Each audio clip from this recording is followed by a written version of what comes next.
বিসমিল্লাহির রহমানির রহিম। আজকের পর্বে আমরা দেখব অ্যামাজন অ্যাফিলিয়েট মার্কেটিং ওয়েবসাইট কিভাবে ওয়ার্ডপ্রেস দিয়ে তৈরি করা যায় এবং খুব ভালো মানের একটি ওয়েবসাইট তৈরি করে সেখান থেকে একটি গুড অ্যামাউন্ট সোর্স করে নেওয়া যায়। তো চলুন আমরা দেখে নিই যে কিভাবে একটি অ্যামাজন অ্যাফিলিয়েট ওয়েবসাইট বানাতে হয় এবং তার প্রসিজিওরগুলো। তো আমি একটি ডকুমেন্ট ফাইল ওপেন করলাম, তার নাম হচ্ছে Amazon affiliate website making by WordPress. অর্থাৎ আপনি ওয়ার্ডপ্রেস দিয়ে একটি অ্যামাজন অ্যাফিলিয়েট মার্কেটিং ওয়েবসাইট তৈরি করবেন, যেটা আসলে অ্যামাজনকে বেস করে মার্কেট প্লেসটি তৈরি করবেন। সেখান থেকে প্রোডাক্ট সেল হলে অ্যামাজন থেকে আপনি কমিশনটি পেয়ে যাবেন। তো আমরা প্রথমে যা আলোচনা করব তা হচ্ছে a business website Amazon affiliate marketing website making by WordPress.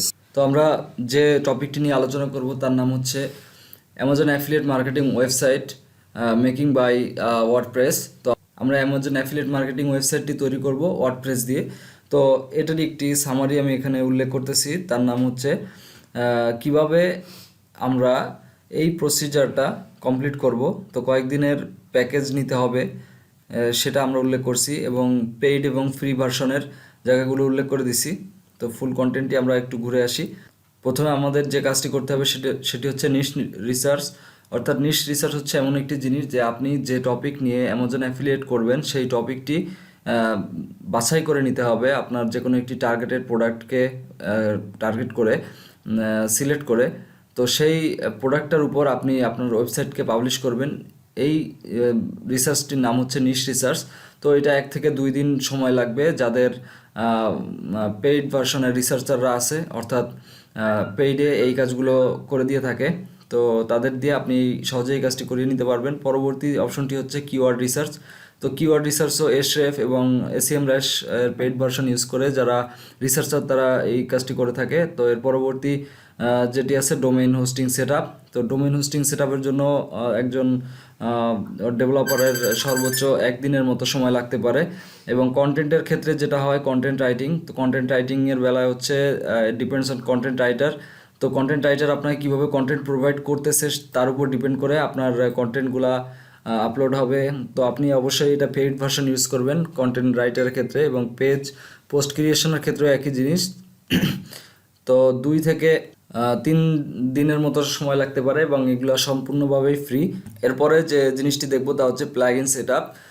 Plugin সেটআপের জন্য 1 দিনের মতো সময় লাগবে এবং ইওস্ট এসইও যেটা দিয়ে আমরা অন পেজ অপটিমাইজেশনটি করে থাকি সার্চ ইঞ্জিন অপটিমাইজেশনের ক্ষেত্রে 1 ডে সময় লাগবে এটি সেট আপ করার জন্য, কারণ এর একটি এপিআই কি জেনারেট করে আমাদের ওয়েবসাইটের হেডার বারে এসে সেই এপিআই কিটি আমাদের এইচটিএমএল কোডের ভিতরে বসানো লাগে। তো এটির জন্য একটু সময় লাগবে। এবং ইনফরমেশনাল কন্টেন্ট এবং কমার্শিয়াল কন্টেন্টের ক্ষেত্রে আমরা রাইটারকে আগেই বলে রাখি যে আসলে আমাদের 2 ধরনের কন্টেন্ট সাইটে পাবলিশ করতে হয়। এক ধরনের কন্টেন্ট দিয়ে শুধুমাত্র ভিজিটরদের টার্গেট করে সাইটে আনা হয় এবং বাকি যে কন্টেন্টগুলো থাকে সেগুলো হচ্ছে মানি কন্টেন্ট, অর্থাৎ সেখান থেকে আমাদের ভিজিটররা ভিজিট করে এবং ভিজিটের পরে সেখান থেকে একটি রেভিনিউ জেনারেট হয় by through Amazon affiliate. So পরবর্তী যে অপশনটি থাকে সেটি হচ্ছে media file upload and customize no mention. তো এটার জন্য কোনো টাইম মেনশন করা নাই। তো এটা আপনি আপনার ইচ্ছা মতো কন্টেন্ট যখন রাইট করবেন তখন আপনার মিডিয়া ফাইলগুলো যুক্ত করে নিতে পারবেন, কোনো সমস্যা নাই। এটি সম্পূর্ণই ফ্রি প্রসেস। এবং পরবর্তী যে অপশনটি আছে সেটি হচ্ছে ইম্পর্টেন্ট পেজেস। তো আমাদের নিজ সাইটের জন্য কিছু ইম্পর্টেন্ট পেজেস দরকার হয়, যেমন হচ্ছে terms and condition, privacy policy, disclaimer, about us, contact us. এই 5টা পেজ খুবই গুরুত্বপূর্ণ। তো এই পেজগুলো আমাদের দরকার হয়। তো এই পেজগুলো ক্রিয়েট করা যায় 1 দিনের মতো সময় লাগে।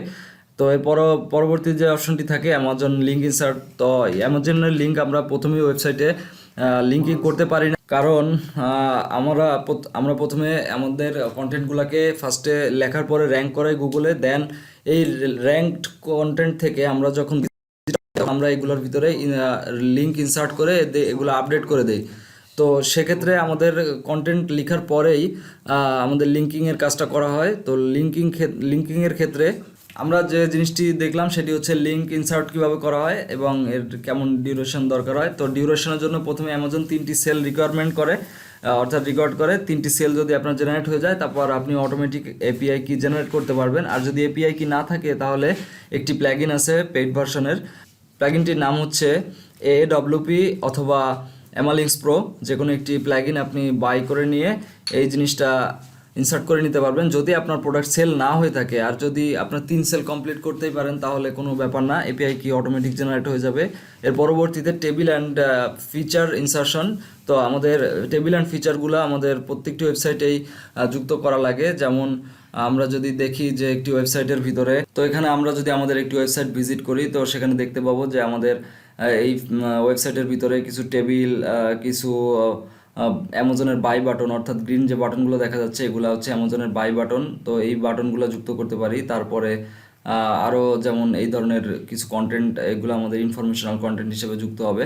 তো এই ধরনের ইনফরমেশনাল কন্টেন্ট থেকেই আমরা ব্যাকলিঙ্কিং করব মানি কন্টেন্টের সাথে। তো প্রতিটা মানি কন্টেন্ট, অর্থাৎ যে কন্টেন্ট থেকে আপনার রেভিনিউ সোর্স হচ্ছে অর্থাৎ জেনারেট হচ্ছে, সেই কন্টেন্টগুলোকে বলা হচ্ছে মানি কন্টেন্ট। এবং যেখানে টেবিল অ্যান্ড ফিচারগুলো এভাবে ইনসার্ট করা হয় আমাদের ওয়েবসাইটে। তো এটার জন্য কোনো পেইড ভার্সন দরকার নেই, কিন্তু তাও আমরা পেইড লিখে রাখছি কারণ হচ্ছে এটির পেইড একটি ভার্সন আছে যেটা হচ্ছে অ্যামালিংস প্রো থ্রু আপনি করতে পারবেন। তো অ্যামালিংস প্রোর এই দুইটা অপশনই এনাবেল হয়ে যাবে আপনি যদি আপনার এপিআই কি জেনারেট না হয়ে থাকে তাহলে। আদারওয়াইজ আপনার এপিআই কি লাগবে। তো এই ক্ষেত্রে একটু পেইড ভার্সন ইউজ করাই ভালো আমি মনে করি। তো ইম্পর্টেন্ট নলেজেস এখানে আমরা লিখেছি যে টাইম লাগতে পারে আনুমানিক পুরা প্রসিডিউরটার জন্য, অর্থাৎ এখানে টাইম ডিউরেশন দেখানো হয়েছে। টাইম ডিউরেশন লাগবে হচ্ছে আপনার 14 থেকে 15 দিনের মতো লাগবে একটি ওয়েবসাইটকে সুন্দর মতো প্রথম স্টার্ট আপ শুরু করে একদম ডিজাইন করে পুরা ওয়েবসাইটে কন্টেন্ট আপলোড করার আগ পর্যন্ত। অর্থাৎ প্রতিদিন আপনি যে কন্টেন্টগুলো আপলোড করবেন সেই কন্টেন্ট আপলোড করার আগ পর্যন্ত আপনার 14 থেকে 15 দিনের মতো একটি জার্নি লাগবে, যেখানে আপনি এই পুরো প্রসিডিউরটা নিজে নিজে করতে পারবেন। তো এক্ষেত্রে উইথ কন্টেন্ট 4 মাসের মতো সময় আমরা লাগাবো, যে আমরা first earn money from Amazon affiliate, অর্থাৎ অ্যামাজন অ্যাসোসিয়েটের অ্যাকাউন্ট থেকে আমরা যখন মানি উইথড্র করতে পারবো সেটা যেন 4 মাস টাইমের ভিতরে হয়। এবং targeted time to sell this project, অর্থাৎ এটি আমি বুঝিয়েছি যে আমরা যদি আমাদের ওয়েবসাইটটি অর্থাৎ আমাদের ওয়েব প্রজেক্টটি যদি বিক্রি করে দিতে চাই তাহলে আমরা যে সময়টা নেব তা হচ্ছে অ্যাটলিস্ট 2 বছর। কারণ হচ্ছে 2 বছরের ভিতরে একটি সাইটকে ভালো মতো গ্রো করানো যায় না। এবং আরও কথা হচ্ছে যে আপনি যদি চান যে খুব দ্রুত গ্রো আপ করাইতে চান তাহলে আপনার অবশ্যই একটি টিম থাকতে হবে, অর্থাৎ কন্টেন্ট রাইটিং, ইমেজের কাজ এবং হচ্ছে ওয়েবসাইট মেনটেনের জন্য আপনার মিনিমাম 3 থেকে 4 জন লোকের দরকার হবে যারা এই পুরো প্রজেক্টটি আপনার হ্যান্ডেল করতে পারবে। তো এই ধরনের যদি লোক থাকে তাহলে এটি আরও কম সময়ের ভিতরে সম্ভব, অর্থাৎ 6 মাস থেকে 8 মাস 10 মাসের ভিতরে খুব ভালো মানের একটি রেভিনিউ জেনারেট করা সম্ভব। এবং মান্থলি টার্গেটেড যে অ্যামাউন্টটি আমি লিখে রেখেছি সেই অ্যামাউন্টটি হচ্ছে অ্যাটলিস্ট $1200 পর্যন্ত। যতদিন না আপনার সাইট থেকে পার মান্থ ইনকাম হবে ততদিন আপনি আপনার সাইটের বিক্রি করার কথা ভাববেন না। কারণ হচ্ছে আপনার সাইটটি যখন মানুষের কাছে পৌঁছে যাবে, অর্থাৎ আপনার টার্গেটেড ভিজিটরদের কাছে পৌঁছে যাবে, তখন আপনার অটোমেটিক্যালি এটি খুবই নগণ্য একটি অ্যামাউন্ট বলা হয়েছে। তো এর 4-5 থেকে 7,000 10,000 ডলার পর্যন্ত বাংলাদেশি অনেক অ্যাফিলিয়েট মার্কেটার ইনকাম করে। তো এগুলা আসলে তাদের প্যাশনের উপর ডিপেন্ড করে যে তারা কতটা ডিমান্ডেবল ওয়েবসাইট তৈরি করতে পারছে তার উপর। তো আমরা এতক্ষণ অনেক আলোচনা করলাম অ্যামাজন অ্যাফিলিয়েট মার্কেটিং ওয়েবসাইট কীভাবে শর্ট ডিউরেশনের ভিতর প্ল্যান মাফিক করা যায়, তো সেই ধরনের একটি চার্ট নিয়ে। তো আমরা পেইড সাপোর্টের জন্য একটি ইমেল এবং একটি ওয়েবসাইটের লিঙ্ক আমরা দিয়ে রেখেছি, ডেসক্রিপশন বক্সেও লিঙ্ক দেওয়া থাকবে এবং এখানেও আমি উল্লেখ করে দিয়েছি dragondevelopers.com, info.dragondevelopers@gmail.com। আপনারা এই মেইলে মেইল করতে পারেন যদি আপনাদের পেইড সাপোর্টের দরকার হয়ে থাকে, কারণ এটি একটি পেইড প্রসেস। তো এটা আপনাকে ফ্রিতে যারা পারে তারা কেউই তৈরি করে দিবে না। তো আপনাকে অবশ্যই একজন পেইড যে এই সবগুলা প্রসেস আপনাকে হেল্প করতে পারে, অল্প খরচের ভিতরে আপনি আপনার ওয়েবসাইটটিকে বানিয়ে নিতে পারবেন। এতটুকু ছিল Amazon affiliate marketing website making by WordPress এই টিউটোরিয়ালটি। তো এতক্ষণ ভিডিওটি দেখার জন্য অনেক অনেক ধন্যবাদ। If you like this video, please subscribe me and press the bell icon of my channel. So thanks for watching this video. Thank you all. Bye bye.